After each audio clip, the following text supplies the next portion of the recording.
This is Henry from Techlore. My name's Josh, all things secured. Henry, thank you so much for joining us, man. You want to do just a brief introduction to yourself? Yeah, so I'm Henry from Techlore, and I've been working in digital rights, privacy, and security now for almost 10 years, which is kind of crazy to say. And I have a YouTube channel similar to Josh's, which talks about very similar concepts. We also have a forum. We do some direct coaching with certain clients, and we have a couple open source projects, and we have some VPN resources and stuff on our site. So just dabble in a lot of different things.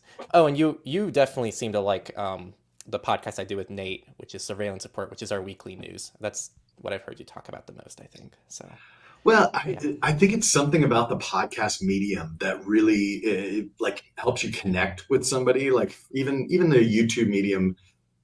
Sometimes I feel like when I'm watching on TV, it's that person's over there, I'm over here. But with podcasts, you're like in my head. So I think you guys do a great job with the surveillance report. I've been a huge fan of Techlore for a long time.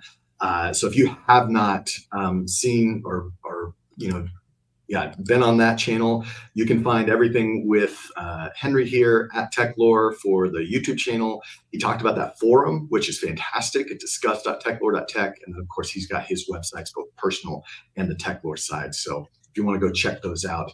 Thanks, I Josh. also want to make sure that everybody knows that I feel like I'm on a podcast now, that this live stream is being sponsored by YubiKey, which you guys have heard me talk about this a lot. For those of you who are coming from the Techlore side, I have no doubt that Henry or that you guys are familiar with 2FA keys. I actually went out and visited the YubiKey offices in Sweden last year and really got to enjoy meeting their founders, their current president, and just a lot of the team. They've got I've loved what I've seen, but not more than that. I've used a YubiKey key for many years, and I think that they are probably, aside from a password manager, one of the best things that anybody can do for their security, for at least their online accounts. So if you don't have a key, you can go, and there's actually going to be a link. I think it's allthingssecure. Oh, I think I have it over here. Let me just pull this up right now, just so that we've got that. You can get a $5 off any of their keys. Allthingssecure.com/YubiKey 5 off. And you'll be able to get one of those keys if you don't have one, or if you need to go grab a backup. All right. So with that out of the way, Henry, one of the things this is a long time coming in the collab that we're doing here. And I like when I was sitting down trying to figure out, hey, what would be the best thing for us to talk about? I think the thing that kept coming up to my mind is like this phrase that you and I both have used. I've heard you use it so many different times, and I've used it as well, which is this phrase. It's just, it depends. Like you and I get questions all the time from people, and they're asking some kind of security question. And the answer, unfortunately, is not just this black and white, here's what you should do, here's what you shouldn't do. It ends up being like this, it depends, which can be both frustrating and helpful in different ways. I'm curious for you personally, before we jump into like all these other things, like for you personally, how do you view what you do for your personal security and privacy, and like the lens and the rubric through which you make those kind of decisions? Yeah. First, it depends always kind of sucks to hear because I know that people just want a simple answer. And there really is nothing in the world that I feel like has very many simple answers. And so when people ask me something, should I use a VPN? It's like, well, if they came to me and said, should I buy a hammer? I'd go, well, it kind of depends. Why do you need a hammer? What are you going to use it for? What's the purpose of purchasing it? And then we can go from there. And it's the same thing, I think, with what we recommend and do. I think that there's very few things I can just outright suggest to everybody because there's always going to be somebody who doesn't align with that advice. And it's also, I'm sure you deal with this as well. We make content and we talk about things for Yeah. thousands, if not hundreds of thousands of people. So when we produce something and give advice, we can't just give advice and say everybody needs to do this because you can't Yeah. guarantee that hundreds of thousands of people will be on that same page. So it has to be nuanced. There has to be some, it depends. And on my end, I definitely look at it through what are the things that I'm concerned about. So anytime I ask what device should I buy, what services should I use, what software should I decide to implement into my daily workflow, it normally comes from a place of, okay, well, why am I getting this in the first place? What's the purpose purpose of it? Does that purpose agree with the things that I'm concerned about in my life? And then from there, I go, well, what are my options within this little bubble of things that I'm trying to do? So, for example, a big concern of mine is making sure that my passwords are kept up to date. They're also secure passwords, and also they're things that aren't going to be reused easily across websites. So, what are my options here? I can use my built-in password manager on my operating system. I can use a third-party password manager, but now that introduces a second party I have to trust. If it's a smaller organization, then I have to rely on their security infrastructure and maybe lack of proper security team. If it's a larger one, they have more funding behind it, but maybe they're putting too much money into marketing. So maybe it makes more sense to actually roll my own password database, and that's actually what I opted to do. So I use KeePass for my password manager, but it really just depends on what I'm going for. And then now you start implementing that password manager into your workflow, and it goes, okay, well, do I need a password manager on every device? Does it need the cloud sync? What features will I utilize in my password manager? Which clients? Because KeePass has different clients on every operating system. Which client will I go with? Is it being frequently updated? Does it integrate with the features I need? So it's a very nuanced thing, and that's just a password manager. And there's dozens, if not hundreds, of different security and privacy tools out there. So Yeah. does that help? Just at least break down how difficult it is to like do that for thousands of people somehow in an 8-minute video. I know. And yeah, so true. Like, I think the thing for me is it's like there are best practices, right? That it feels like everybody should be doing. And then there are, kind of these like gray area things. But even within the best practices, like you're saying, like I think one of the best practices is, hey, you need to be using a password manager. But within that, like there's just, okay, well, do you host that vault in the cloud? Do you have to self-host? Does it sync? Like, do you store all of your passwords in that password manager? Do you salt your passwords, or what I call a double blind password? Like there's all these within even the easy answer, where it's like the easy answer, yeah, sure, you should use a password manager. But within that, now we've got this branch of 20 different options that run the gamut of, hey, just a person that needs to have a better, stronger password, right? And so for them, using Google Chrome to store their passwords and create password managers, maybe that's as good as they're going to get for them and their, what their tech savviness is, all the way to the other end where, hey, I'm hosting my own password manager. It's on my servers. It doesn't sync in the cloud, like all of that type of stuff. So I completely agree with you. I think it makes it very difficult, especially when we're dealing with attention spans, which, on YouTube are very limited, where I do have 8 minutes or less. I mean, I've got some videos that are longer, but I can only really dive so deep in those. You know what I mean? Right. Yeah, no, Yeah. I agree. It's definitely difficult. And I think also what's tough, you don't always, it's probably not always good to constantly be nuanced though, because in the context of friends or family, they don't want me to go on a 1-hour spiel about password managers. They just want, they just want an answer. What do I use? Yeah. And I think sometimes that lack of nuance is important. And that's something that, like, for people who are already involved in this space, probably tuning into this live stream, who are already involved in this community, they want that nuance because they want to understand things better. But I don't think that the average person needs to give a damn about this, honestly. Like, they shouldn't have to. Like, they should just have to worry about living their lives and not deal with security, not deal with privacy, and that should just be a default. So that is the ideal world, but that's not quite the one we live in. Yeah, I think that's a really good point. Like I have started to answer with nuance before with some friends, and they're like, they stop me like, whoa, like, what do you use? It's like, well, I Yep. use this. Okay, that's all I needed to know. Like, that's good enough for me. If you use it, then that's good enough for me. But I'm sure that you have to deal with this too, Henry. I have to deal with comments in the videos of people that are maybe frustrated that I didn't go into the nuance, where it's like, oh yeah, you use 1Password, but anything that uploads to the cloud is a terrible security idea. It's like, well, maybe for you, I'm not gonna, I'm okay with it.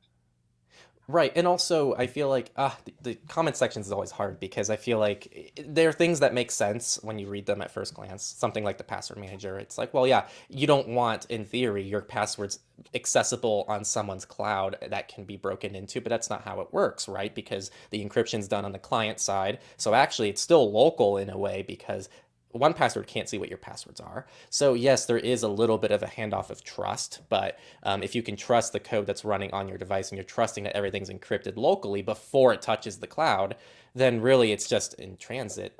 Everything's fine in transit. It's just on your devices where it's unencrypted.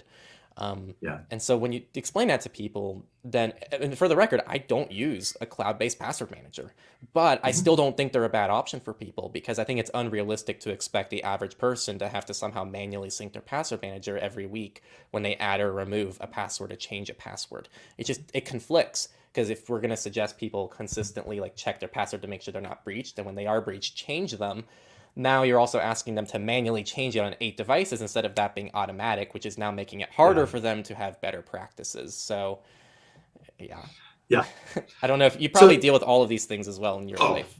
100%. And I wish it was just password managers, but it's like it goes from password managers to 2FA keys to, you name, like, even, goodness, don't even get me started on VPN stuff where it's like they're people are very, very opinionated, especially if they're within the security and privacy space. And I live overseas. For those of you who don't know, I'm out in Asia. I've been out here for many years in a couple different countries, and like my approach to some of that, it actually changes depending on what country I'm in. I think that's one of the things that I was going to ask you, Henry, and kind of really bring up myself is, you know, when I think of a personal threat model, a lot of it is one very unique to you and your situation. It's built over time. Like I know some people just want to like know right now. This is what do I need to do right now? It's like, man, this is something that's going to take time for you. It's taken time for me to build, and it's something that's constantly evolving, right? Something that I used, before, I'm not going to use maybe 5 years from now. And perhaps it's something like Skiff because it goes out of business, or perhaps it's because there's, another option or something else that has come up that I would much rather use. And for me, sometimes it has to do with, location. When I was in China, that's different than if I'm in a Southeast Asian country. Henry, I was curious if you wanted to kind of share any thoughts on when you're coaching somebody. Let's say if you're coaching somebody on this stuff, or creating a video on it, like what are the questions that you're asking in order to figure out what kind of threat model and what solutions would be best for that person? Yeah, well, it's tough because not many of our videos are really targeted towards like answering the question for people, and that's where we probably could be doing better. I would say is that a lot of our videos are just like, well, here's what it is, here's the information you need, period. There is no, this is why you should be doing XYZ tied to our videos, because that's where it starts getting difficult to do, and that's really where it's really hard to get into that without, again, making mistakes and saying things that don't apply to everybody. And so it's easier to just give people the information and give them the tools necessary to make their own decisions on what to do. And that's kind of how we do a lot of things. But I would say there are a couple videos here and there where it is very just, here's what you need to know, here's what we suggest you do. And normally, in that context, it really is just really thinking through the kind of person, what their threat might be, and trying to make assumptions on behalf of them. But normally there's always a giant asterisk of if you have a specific country that you live in, you need a specific feature, then definitely just explore other options, get advice from other people, don't just rely on us. And I think that's also an important thing to hear from somebody is don't just rely on us because we might not have all Yeah. the answers for you, nor do we claim to. And so make sure you take what we say. Hopefully it's helpful, make your own decision, hear from someone else, see what they say, maybe you'll connect better with them. And I think that's the best way to do it. Yeah. But I don't know if you have a different approach to it as well. No, 100%. I think what you said, I totally agree with. I think, I get, Henry, probably similar to you, I get emails all the time from people that are like, hey, I'm in this particular situation. What should I do? And and this is unfortunately an email that I get more often than I'd like, but I get somebody, hey, I'm in an abusive relationship, or I'm in a relationship where I feel like this person is stalking me in some way. The way that they're going to have to set themselves up is different than somebody who's just like, hey, can I have a little better security, or hey, I just want to be a little more removed from big tech and Google and all that stuff, which is different than somebody who's an expatriate living in another country, like we were talking about, and definitely even different than those who are in positions of power or influence, because what you're trying to protect is different sometimes. And then so for like the abusive relationship, you might be trying to protect even the GPS on your phone or something of that sort, which is, I'm not quite as concerned about that where I am right here. And so like the situation really, really does have a huge influence on the kind of solution that you provide to any person that's reaching out or asking for advice. Right, totally agreed. And so before I want to respond to that, but before I Yeah. forgot to mention one thing. Previously, you were talking about how it constantly evolves. And I think that's one of my misconceptions, and maybe some people might disagree, but I don't really see a finite line. Because I think a lot of people think that there's this definitive end mark of, oh, I finally figured out. I figured out what to use. I have the perfect password manager, perfect browser, perfect everything, and it's all I'm going to use for the next 50 years that I'm alive. And that's just not normally how it works. Even if you did, in theory, find the perfect thing for you, which you probably won't, and you will never find that. But if you did, things change. Services go out of business, new services pop up, technology evolves, and so it really is impossible, in my eyes, to kind of have that perfect thing. What you can do is do your best, see what's new, make updates, change, just get better over time as more tools become accessible, as more information becomes accessible, and as we learn more things as a community as well. And it reminds me of health. I constantly make this analogy to health. You're not going to just sit down one day and go, this is the perfect diet for me. This is the perfect exercise plan for me. This is the perfect Yeah. amount of times I need to go see my doctor and check my vitals and everything. And if I do this, I will live to be the longest possible time. No, it's an Yeah. evolving thing. You try a certain diet, see what you like, see what you don't like. You make modifications, you make improvements. You go, maybe I went too far. I was starting to obsess and it started becoming a mental thing for me, and I need to disconnect a little bit from that. It's a constant push-pull game. And then that's just diet. And then we head into exercise plans, and you might prioritize upper body, lower body, aerobic. You realize that you were neglecting your strength in your back. I'm a runner, and I just realized a few weeks ago that my upper back is just weak as hell. I had someone helping me at the gym, and they were watching me do pull-ups, and they go, wow, you don't even engage your back at all, and you're just lifting yourself up with your arms. And I go, I had no idea. So Yeah. yeah. But what was the most recent thing you said, though? Because I wanted to respond to that too, the Uh, last thing you said. oh, My bad. abusive partners and Yes. So, on this note, I think a very common example of this is Signal. So, Signal, just to give people kind of the idea of how a feature can both be beneficial and non-beneficial. One of the reasons that I do believe Signal uses phone numbers, which people really complain about, is anti-spam, and I think that's the number one reason. But also, it makes it easy to add people, right? Signal is meant to be a one-to-one messenger that you use with somebody else you know who you just met at the bar.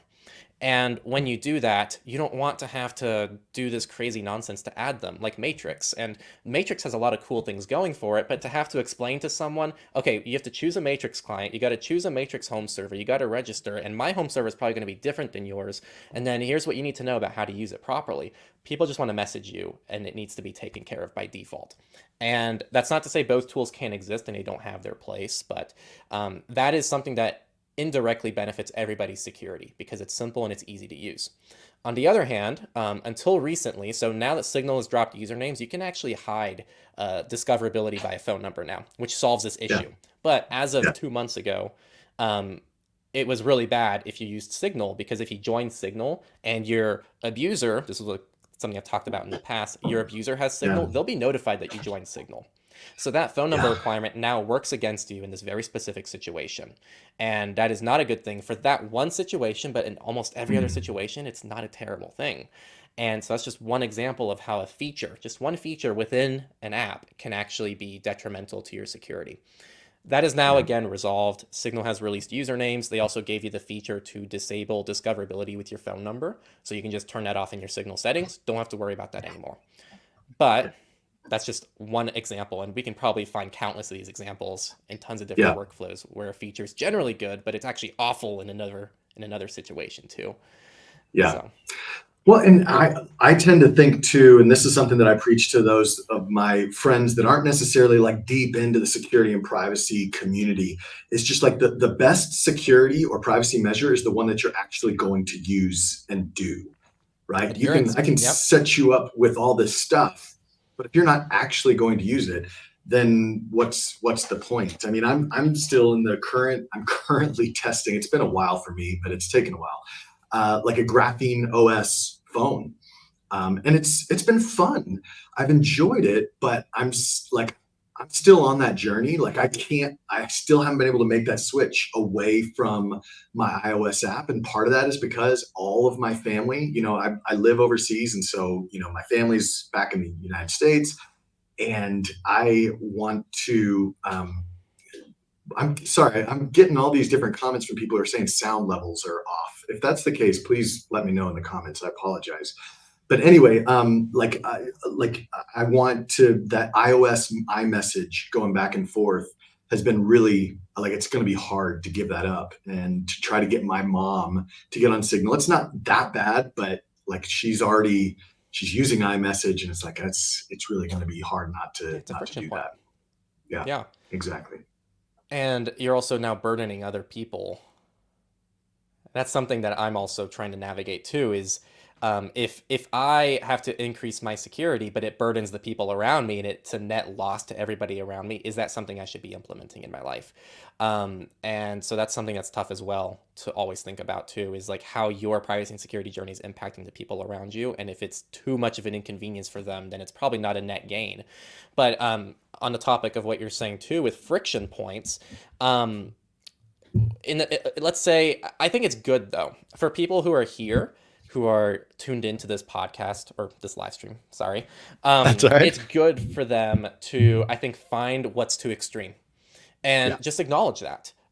Try Linux, try everything, have fun with it, try a custom ROM, see what it's like, see what the limitations are, and you'll learn something from it. You're going to Yeah, learn something about definitely. installing it. You're going to learn how it works. You're going to learn why it doesn't work for you, or it might work for you.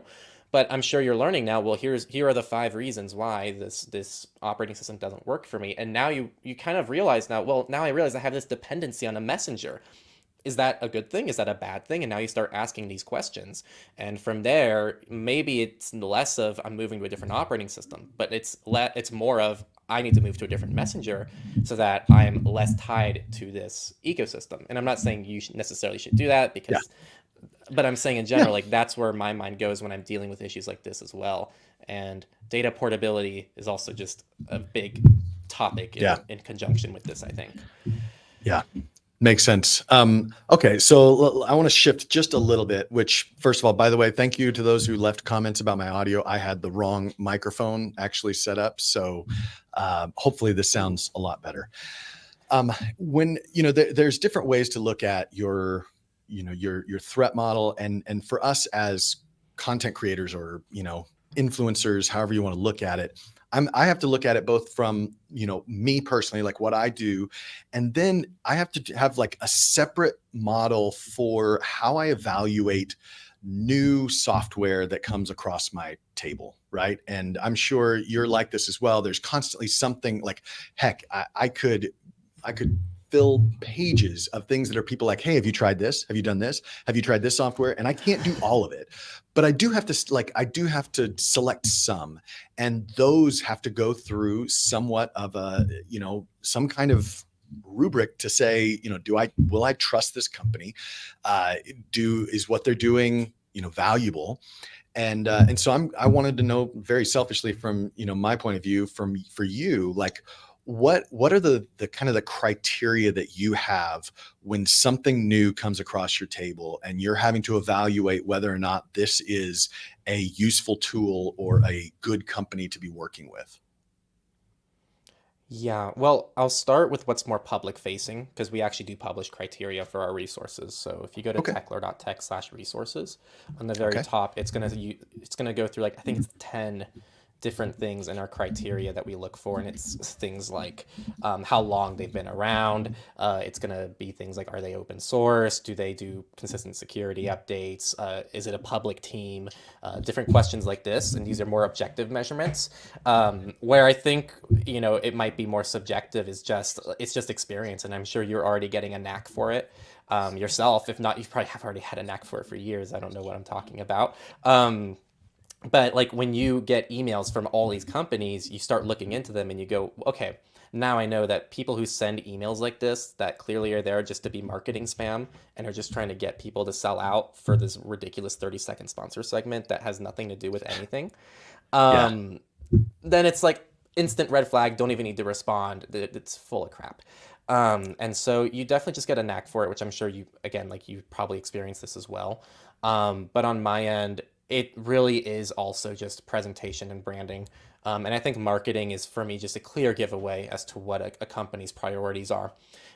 Because there's good marketing and there's bad marketing. And I feel like just because a company has bad marketing doesn't mean its services are necessarily bad, but it's an instant red flag, especially if they're not an established player. If an Yeah. established player is doing shady marketing practices, then maybe sometimes they can get away with it. But if you're a brand new to the scene and you're just focused all in on marketing, then you already are starting off on the wrong foot.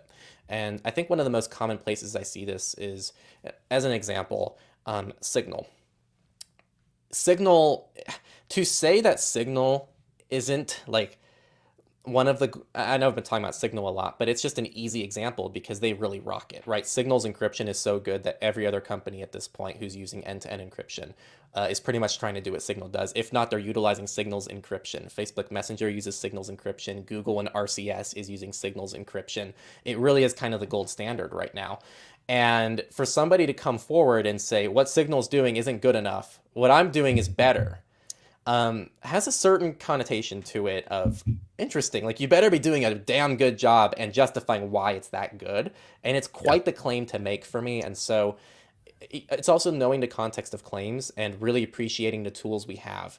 I feel like if you understand the tools we currently have access to and just how good they are, like if someone comes along and says they're significantly better than one of those tools, it's almost kind of a red flag. Like if someone comes forward and says, I have something that's 10 times more anonymous than the Tor browser, you Mm. better be going, well, how the hell are you doing that? Because like some of the smartest people in the world are working on the Tor browser. So if that's not Yeah. you, who are you?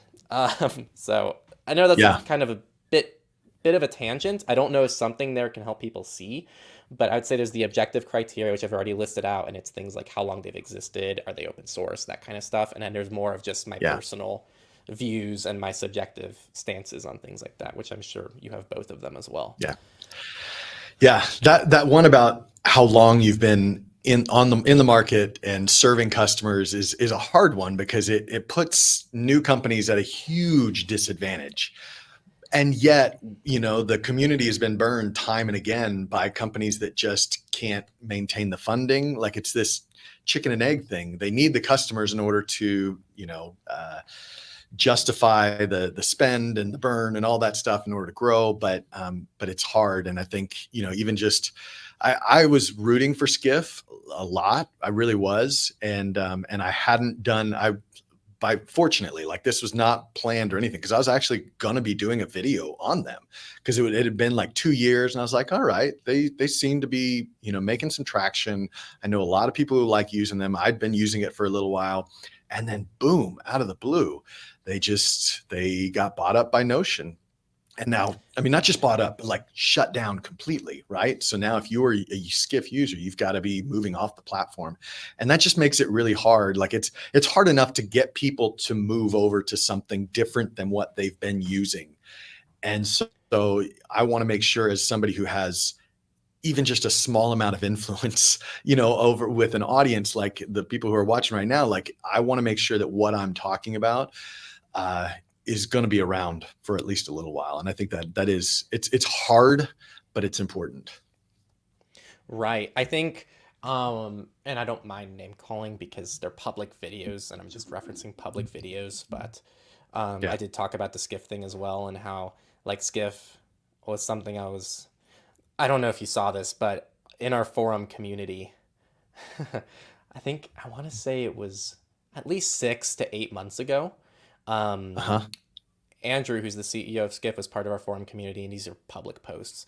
And they were asking to be listed on our website, and I pretty much just said, "Hey, like you guys, I just need to wait longer." And I think it's almost a direct quote of, "I don't want to like recommend my friends and family to a service, and then they get mad at me when it shuts down in 6 months." Um, and sure enough, they shut down. And Wow. it's not like I called Yeah. it. It's just like that's part of the criteria, and the criteria did what they're supposed to, which is like make things a little bit safer. But on the other hand, I think it's how you cover things, right? Because if, and this is actually one of my criticisms of some stuff I see like online, I don't like things to be over marketed right away by not even the companies themselves, but other people. I see this a lot, which is like there's this brand new browser. It's amazing. It's incredible. Here's 10 awesome things about the browser. Go download it or you're silly. See you later. And Yeah. there's no talk about, okay, well, who's the team behind this browser? Why Yeah. are they better than other browsers? Is it actually that good? Let's like get objective about this. Why is this protection in the browser better than a different browser? For who is it better? And also let's talk about the long-term sustainability of the project. Why are you going to move to this browser if it's going to just shut down anyway in 6 months? Is it reputable? Are the people who are running this, they're pushing code to your device? Do you trust them to push code to your device? So I wish that I think you can cover these new services, and it's something that I don't do because I don't have the time for it, but I wish I did. But as long as you cover new services critically and honestly, and you tell people, hey, Yeah. yeah, this is super cool. It seems awesome, but here are my reservations. I think it's fine. And we actually did that with something called, I saw a question here in the live chat about eSIMs. We covered a service called Silent Link a while Yes. ago. I think it's been a couple years. And we covered them when I just learned about it. They must have been so much smaller. I don't know what they're doing. I haven't kept up with them. But in the video, I straight up say, like, guys, this works. I tested it for myself, but I don't necessarily recommend it to people because I don't know who the team is. I still have so many questions about this. So proceed with Yeah. caution. So I think you Yeah. can cover new services, but it has to have a lot of disclaimers. Yeah. Yeah. Well, I mean, And to again, that I'm point, not recommending them even now because I haven't looked into it since then, just for the yeah. record. Well, and I'm gonna be vulnerable here, and hopefully, people will be understanding. Like, I went to use Silent Link as well, just because I wanted to try this anonymous SIM option, and this is the question I think that Henry was referencing, Thanks. and I eventually was able to use it, but but they only accept crypto payment. And for the life of me, I consider myself somewhat tech savvy. I had such a hard time doing it. I hold crypto, but I don't necessarily like it was hard for me to pay out for some reason. Like, it literally took me hours to try to figure it out. And it was like, there's no way I'm going to tell my mom for sure, but even some of my friends that wouldn't be able to go through a process like that. So that being an example, both of like what you said, being careful about how you recommend something, but even if I were to recommend that, who I would recommend that to.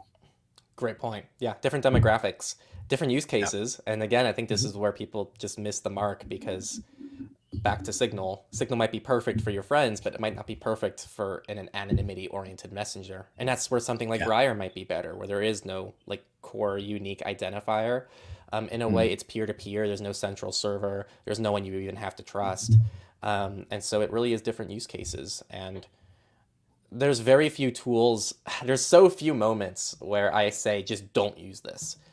And Mm. the only one I can think of off the top of my head is like LastPass. Just Yeah. because there's no reason. There's better free options than LastPass that have better usability, better Sure. it's one of those things that I can't even sit down and figure out who should use it Yeah. relative to the competition. But I can't even do that for anything else off the top of my head, like operating systems, browsers, messengers in general. I just feel like there's a use case for almost everything out there. And I'm sure you see this Yep. with VPNs. You were talking about how different countries, maybe a Yep. VPN that was terrible to recommend for privacy and security might have bypassed something in China, for example. I know I see that Yeah. a lot. Yeah. You probably know a lot more about that than I do, though. I mean, you're right. Like I would get so many people that would criticize my recommendations for a VPN, and a lot, like I started because I was in China and how I was recommended VPNs. And the reality is like the game in China is very cat and mouse. So unless a company is willing to play that game, if they've got enough of a customer base in that country to play that game of cat and mouse, okay, this, IP address or this server has been blocked in some way, so let's change it. Let's adapt for our customer base. Like I don't care if you're open source. I'm just trying to access my email, for goodness sakes. I'm just trying to like message my parents. I like there were different criteria that I had for that. All right. Right. Oh, go ahead. No, I'm just agreeing. Yeah. We're going to shift gears here. So those of you who are in the comment section right now, I want you, we've already got some great questions that I've starred that I'm going to bring up for both Henry and I as we finish out the last 20 minutes of this live stream. But before we do that, I did want to say, this is, it's paying the bills, but quite honestly, I am really, really happy with YubiKey. We were talking about, companies that we trust and different things that are basically markers for why I would recommend something. And I have to be very, very careful about which companies I allow to sponsor the All Things Secured channel. And right now, it's just, Proton, YubiKey, and a couple others. And so right now, YubiKey, if you don't have a 2FA key, like this is, I'll show you different types of, they've got USB-C, they've got the lightning cable, which may not be useful here in a year or two. This is one that I keep in my computer on my, in my office all the time that keeps plugged in. Like these keys are the best way to make sure that you're not just like I always say that, when it comes to two-factor authentication, having two-factor authentication is better than not, but the tier is SMS. Text would be my least favorite, followed by the authenticator app. But the top of the line there is using a physical key that somebody would have to steal off of me in order to be able to log into my accounts. So if you wanted to get your own key, you can get $5 off. You can get two of them, get $10 off. And that includes their security key series. So that's their not lower end. That sounds really bad because it's their entry level. It does what you need to do. It just doesn't have certain FIDO2 security features. But if you want to go ahead and grab that, this is, they haven't given me a code. They've just given me a link. And so you can go to allthingssecure.com/YubiKey5 off and you can get $5 off. It's automatically applied. Even if I think if you go to that link, it automatically puts in a 5C key, but you can take that out. You can put in different keys and you'll still get that $5 off once you update that. So let's go ahead and jump in and look at a couple different, let's see, questions here. So I'm going to start kind of in the beginning. Did you want to say something? Yeah, I wanted to say I have no involvement with your deals with YubiKey, but I do use YubiKeys as well. Yeah. So they're also just more convenient. Like it's one of the few things in security because security and convenience normally just not the same. Normally more security is less convenience. But exactly. The YubiKey for me is much more efficient. I can just reach over and tap my YubiKey, which is always plugged into my laptop. It's faster than getting my phone out, looking at my authenticator codes, logging in, and then just exactly. Yeah. All right. Let's go ahead and start. Henry's takes on Privacy X. If you are comfortable providing your input, please let me know.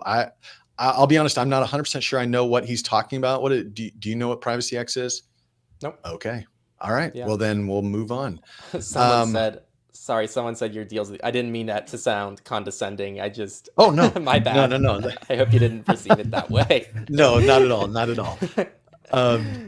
Okay. And again, like these are the type of questions, and these aren't bad. Luca, I'm so glad you're asking this question, but can talk about the Floorp for Luca.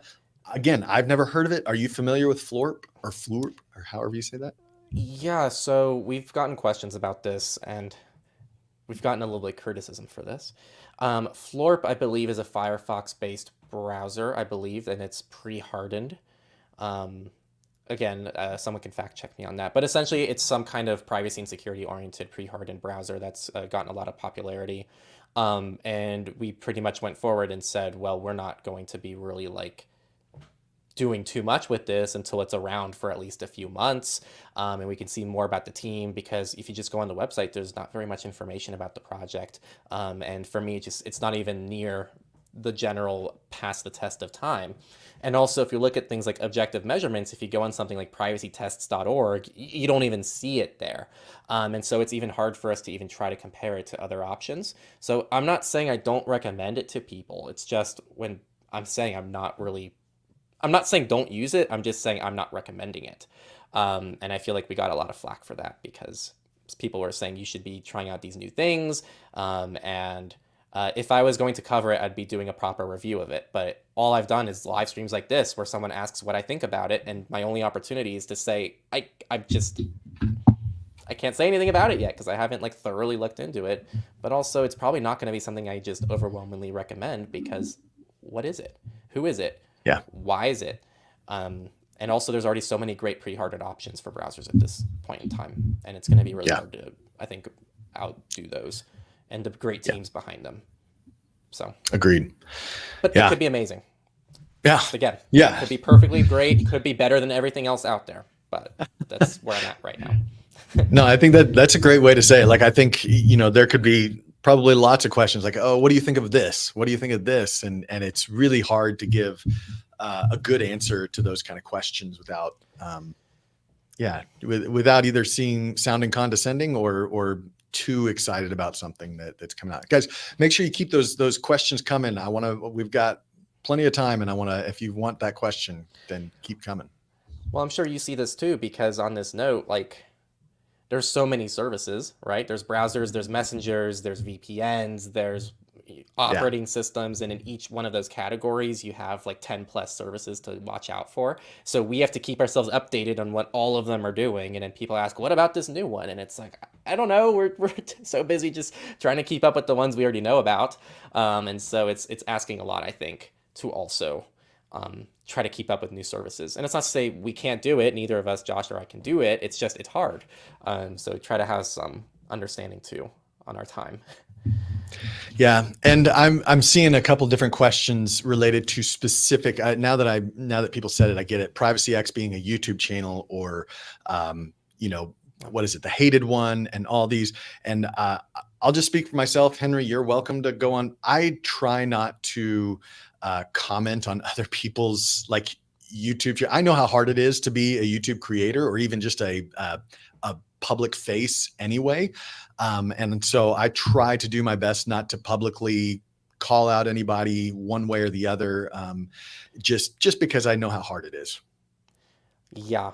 I mean, I honestly don't watch much YouTube. So like, I've seen some of your videos because they get suggested, and that's kind of about it. Like, I don't watch much YouTube. I get my YouTube mostly through RSS feeds, and like, as involved as I am in a digital rights space, I don't like my RSS feeds to be consumed by digital rights. So a lot of it's like, I watch Kurzgesagt, I watch Veritasium. School of Life is one of my favorite channels for like mental, emotional stuff. And that's kind of what I watch. Judge Judy is my daily thing, though. I don't know why. Really? I don't know why. Judge Judy. Yeah. They have a great clips channel. They post every day at the same time. I'm part of JJ Lunch Crew. Wow. I don't know why. I would have not guessed that, Henry. I do. I love Veritasium though. That guy and Smarter Every Day, both of those guys. Like, I don't know. It's just one of those things. If I'm going to spend, 10 to 20 minutes watching something, it's great if I can actually come away having learned at least a little something, Right. Have you seen Kurzgesagt videos? I haven't. Yeah. Like, I wouldn't even know how to. Ones with the birds, and they're so well. If you like learning things, I think you'll like Kurzgesagt. It's a German channel, but it's in English. And it's just beautifully done. I think they spend like hundreds, if not thousands of hours on some of their videos. And wow. Yeah. All right, let's move on to the next question. Does Henry recommend using USB-C port locks for MacBooks? Are you familiar with what he's talking about there? I haven't seen one of these. I know that I'm assuming what Josh is asking here. Traditionally, there's actually this port that people don't know what it's for. on a computer. It's not a USB-C port, it's not a USB port, but it's this weird like rectangular port, and it's actually a lock for your computer. Um, and there's also, I think, a curved one, if I'm not mistaken. But essentially, there's computer lock cables that you can essentially wrap around your desk, and that way, like when you're locked in, and someone can't just snatch your computer and run away with it. My guess is someone's released some kind of USB-C version of this for MacBooks, but I haven't seen it, so I can't directly comment on it. I guess I would ask how it locks into the MacBook. That seems like it would have to be an interesting mechanism, but yeah. Oh, I see here. Prevent people from putting drives in it. Okay, I haven't heard of that. So not the Yeah. Kensington lock. I haven't heard of Yeah. that. It makes sense though. Like block your USBs from people plugging things into it. I think it's a pretty low. That's a pretty low risk, high threat model kind of thing. I don't think that's Yeah. the thing I would even use on my devices. Even if it was a public device that I take to a coffee shop, my computers stay on me all the time. And when they're at home, I have other measures in place to ensure that nothing happens. Yeah. But yeah, if it works, it works. It seems like a pretty simple thing. If it stops someone from plugging a USB drive and your goal is to stop someone from plugging in a USB drive, then sure. But I think most people don't have to be concerned about that. All right. Yeah. Are you familiar with the AirDrop alternative Biip? What do you think of it? Yeah, I'm not familiar either. To this point here, especially when you're talking about Apple software alternatives, like I started trying to find out if there was a way to, there was this company, I can't even remember the name off the top of my head now, that was talking about doing iMessage. Like they had found a way to include, like you could use their app and bring in iMessage and Android message, like all sorts of messages together. And then all it took was, I think, one single, what was the name of that? Anyway, all it took was one beeper. Did you ever hear about that? It was beeper. And all it took was one update from Apple, and then boom, you couldn't do it anymore. And I just like, I'm again, it's one of those things where it's this weird game, and it's hard to, like, I want something like that to work, because I wanted something on my, Graphene OS phone that would allow me to use iMessage. And it was unfortunate that didn't take place. Right. iMessage is a big bummer because there's no reason for a messenger not to be cross-platform for every major operating system. And that's very clear, just market manipulation on Apple's front. And yeah, there's certain things that Apple does that I do really enjoy, and iMessage and not supporting it on every OS is not one of them. So, yeah. So did you see Apple did this PQ3 or post-quantum security for iMessage?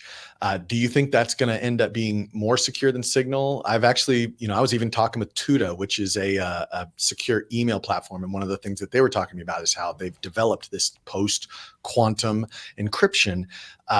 Is this something you think we're going to see a lot more of? Is this a good move forward for iMessage? Definitely a good move forward. Quantum security, I don't think is really necessary at this point in time, and I don't think anyone's really claiming that, but they're trying to get ahead of the curve, and I think that's really good. I think what people really need to remember is that I'd actually really push people towards Meredith. So Meredith is the president of Signal, and Meredith publicly commented on Apple releasing PQ3 for iMessage, and it was praised. She even said this is great, and more messengers implementing this technology is a win. And I can't comment on whether it's still more secure than Signal. Signal still has some other things working in its favor, even if it's not post-quantum yet. But I think it's worth mentioning Signal already is starting to work on post-quantum as well. And what people really forget about is that this is a security thing and not a privacy thing. So even if this post-quantum thing is more secure than Signal, which again, I think is still debatable, where iMessage does lack is in privacy, because iMessage doesn't really have a ton of metadata protection for users. So on Signal, Signal has even been court ordered to hand over everything they had on a user. And the two things that they could hand over when the user account was created and the last time they were online. They couldn't hand over anything else about the user. If that happened with iMessage, they could probably hand over a lot more, like who was talking to who at what time and when they were online, the size of the attachments, and things like this. And so there's a lot more that Apple can theoretically hand over, and I'm not necessarily saying they even do, but iMessage just does not have those built-in protections like Signal does. And I would also argue that makes it easier for them to roll out more complicated security protocols for their encryption, because they don't have to think about all that metadata protection that Signal utilizes. And I'm sure you spoke with Tuda, because Tuda also just rolled out post-quantum in their emails as well, which is awesome. And I think that should be automatic for all users coming soon. So good stuff. Oh, yeah. Sorry, forgot that You're I was good. muted. I'm gonna have to change my audio setup, obviously, because I've heard comments about my desk noise. So for those of you who have that's been an issue, I apologize. Is it a good idea to use a second phone just for receiving 2FA codes? Henry, how do you handle those accounts that only allow 2FA through SMS text? Yeah, I'm assuming I wouldn't be using a different phone for it. I think that's overkill. But definitely, if you can have a second phone number, perhaps. But there's going to be pros and cons. I mean, if you start using virtual numbers, VoIP numbers, then less services will support that. But my gold standard for things like this, if you have to use SMS for your 2FA, um, if you can, try to get away with something that's VoIP. Particularly if you are fortunate enough to still have a Google account. Google Voice is actually better supported, I find, than other VoIP providers. And if you have 2FA set up on your Google account, or you're even in Google's advanced protection program, you can actually essentially keep those SMS codes behind your Google advanced protection program, which could even be set up with something like YubiKeys.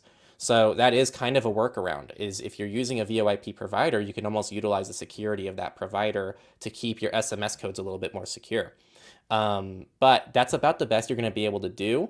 If you can't do VoIP, if you don't want to use your actual number that's tied to your normal cell plan for whatever reason, you can get a second number that's just for SMS codes, and there is still some improvement in that, in some capacity perhaps, but it's going to depend on why you're doing that. I don't think that's something I would just broadly suggest. But it's a tough thing. Yeah. SMS 2FA just sucks, and I wish it just I went know. away because there's no great solution. And yeah, I don't know. Do you do something else? No, I do. I've got the virtual phone numbers, and I like what you said. I hadn't thought about it like that, but I do use it. I have a Google Voice phone that or phone number that was actually an old phone number that I just ported over, and I use that now for a number of 2FA codes. And then I've got a separate hush number as well that I've just been testing. But that idea of, I mean, like it's locked behind all the 2FA protection that I have for my Google account. I generally try not to have super secure accounts going through SMS text verification. So, but in some cases, which unfortunately includes one of my banks, that's just the only way they do it. And that's unfortunate. Although I was talking with, Stina, the co-founder of YubiKey last year, and she was saying they're in talks with a lot of major banks to try to get something rolled out. It's just they're slow because of the size and the scope of what they do.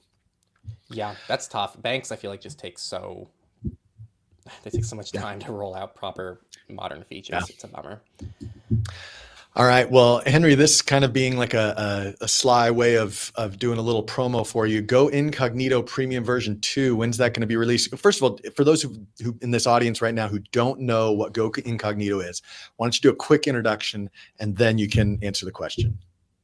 Yeah, it was probably a crazy idea when I did it because I didn't know I was signing up for a 2-year project back then. But essentially, the whole idea was to have a course, a one-stop shop to learn everything you needed to know about privacy and security. I was thinking something like a course, and so it ended up being a course, and it took about a year and a half to 2 years to fully publish the whole thing. And that was V1, and I believe it was completed in 2021, if I'm not mistaken.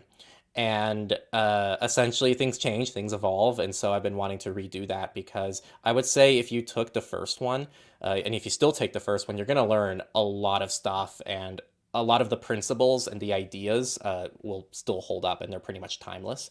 But there's like specific service recommendations at this point that could be improved. There's a lot of things that can be improved now if I redo it. So it's a really fun project. If you're trying to learn about privacy and security, Go Incognito is a great way to do that. And by the way, it's free on YouTube too. It just has some ads, and there's some extra perks that we include for the premium people as well. But generally speaking, the goal isn't to paywall the information. It's just to have a way to support it because it took literally 2 years to put together. But V2 is Yeah. going to have a lot of great changes and great improvements. And in terms of an ETA for that, it's really tough because, again, like last time I thought it was going to take 6 months and it took 2 years. I guarantee it won't take 2 years this time because now I have a better understanding of what to do. But I'm really hoping by summer everything is like wrapped up and published and done, is the loose goal. But I mean, it's a big time commitment, so doing my best. Yep. All right. Well, we are here at the end of our time. If you want to follow, I put the link to the Go Incognito there if you wanted to follow that. We also have, Henry's on Techlore, on YouTube. You can join. They've got a fantastic forum. I see it all the time when I'm searching for things on Google, and it's a very active forum, which is what's really cool. So congrats on building that. So if you want to find more about him, please do so. I am just honored, Henry, that you were able to spend time joining us. This is a collaboration that I said has been a long time in the making, and I'm glad that we were finally able to do it. Yeah, we've been chatting for a while. Emails, Signal. We never quite got on a video call though. So if you want to do something again, I'm definitely down.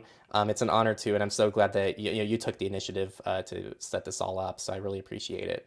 Yeah. And also thanks all for the good questions. I really appreciate all the absolutely. good Thank you all. And also, like, there's a lot more good ones, but we don't have time to hit them. So yeah, I know. Next time. I know.